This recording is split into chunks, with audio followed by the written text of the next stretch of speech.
अहमदाबादमधून ही बातमी येते, एक विमान कोसळल्याची बातमी आहे आणि एअर इंडियाचं हे विमान असल्याची माहिती कळते। सगळ्यात महत्त्वाची आणि मोठी बातमी या क्षणाची, अहमदाबादमध्ये एक विमान कोसळलेलं आहे आणि एअर इंडियाचं हे विमान असल्याची माहिती कळते। या विमानामध्ये प्रवासी होते का, कुठल्या प्रकारचं विमान होतं या संदर्भातली लवकरच स्पष्टता येईल। मात्र या क्षणाची सगळ्यात महत्त्वाची आणि मोठी बातमी आपण पाहतोय आणि याची दृश्य सुद्धा आपल्यापर्यंत आता पोहोचतात। एअर इंडियाचं विमान असल्याची माहिती कळते आणि हे विमान अहमदाबादमध्ये कोसळले। महेश बागल आमचे प्रतिनिधी आपल्या बरोबर आहेत, आणखी सविस्तर तपशील जाणून घेऊया। महेश, काय नेमकी आणखी सविस्तर माहिती कळतीये? नक्कीच एक खळबळजनक माहिती समोर येते। गुजरातमधील अहमदाबाद येथे एअर इंडियाचं विमान हे क्रॅश झाल्याची प्राथमिक माहिती समोर आली आहे आणि दृश्यांकडून आपल्याला कळतं की कशा प्रकारचा हा अपघात झालेला आहे।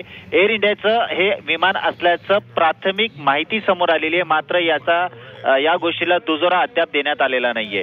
दुसरी गोष्ट, या विमानामध्ये हे जे प्रवासी विमान होतं का कमर्शियल कार्गो विमान होतं याबद्दलची स्पष्टता अद्याप आलेली नाहीये। मात्र जर हे प्रवासी विमान असेल तर याच्यामध्ये आतापर्यंत किती जणांचा जीव गेलेला आहे, जीवितहानी किती झालेली आहे याबद्दलची स्पष्टता अद्याप आलेली नाही। मात्र घटनास्थळी अग्निशमन दलाचे जवान जे आहेत ते दाखल झालेले आहेत आणि बचाव कार्य हाती घेण्यात आलेलं आहे। एकंदरीत पाहता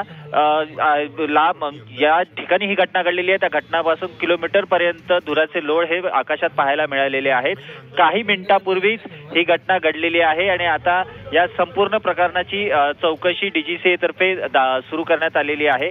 नक्की हे प्लेन कशामुळे क्रॅश झालं होतं, उड्डाण केल्यानंतर त्याचा संपर्क एटीसी पर्यंत कुठपर्यंत राहिलेला होता, कॅप्टन ज्यावेळेस हे प्लेन क्रॅश होणार होतं त्यावेळेस कॅप्टनने कशा प्रकारचा संवाद एटीसी सोबत साधलेला होता, या सगळ्या गोष्टींची तपासणी आता केली जात आहे।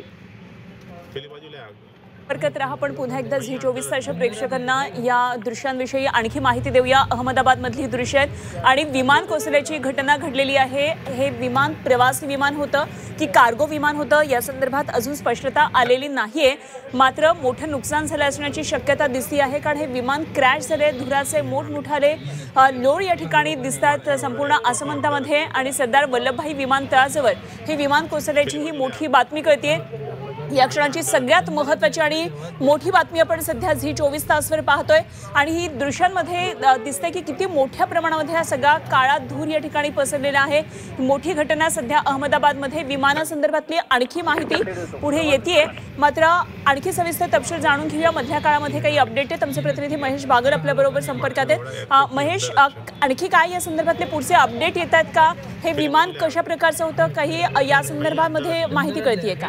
तब्बल 133 प्रवासी या विमानामधून प्रवास करत असल्याची माहिती आता मिळालेली आहे। हे प्रवासी विमान होतं जे सरदार वल्लभभाई पटेल विमानतळावरून ज्याने उड्डाण केलेलं होतं। 133 प्रवासी असताना हे विमान खाली कोसळलेलं आहे आणि आता या संदर्भात आणखीन एक अशी बातमी आलेली आहे की मोठ्या प्रमाणात जीवितहानी होण्याची दाट शक्यता वर्तवण्यात आलेली आहे, कारण हवेत हे विमान असताना खाली कोसळल्यामुळे मोठी दुर्घटना घडलेली आहे आणि ज्यावेळेस अशा प्रकारची प्लेन क्रॅश होतात त्यावेळेस मोठ्या प्रमाणात जीवितहानी होते। हा या अगोदरच्या घडलेल्या प्रकारांचा अनुभव आहे।